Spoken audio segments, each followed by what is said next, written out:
ولذلك ماذا قال عز وجل واصفا له؟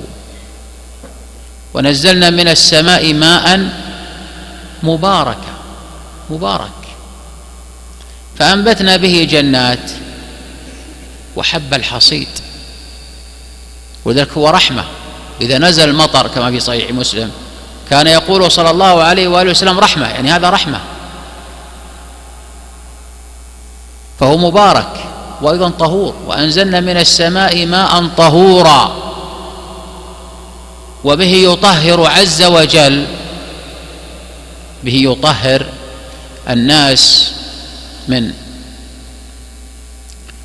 الأنجاس التي تكون على أبدانهم، لأنه إذا هطل المطر وكثرت المياه والآبار وما شابه ذلك استفاد الناس واستفادت المواشي.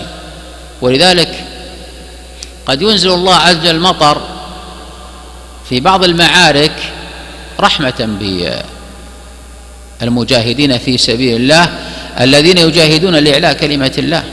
ولذلك في غزوة بدر إذ يغشيكم النعاس أمنة منه وينزل عليكم من السماء ماء ليطهركم به، يطهركم به حتى من وساوس الشيطان وما شابه ذلك.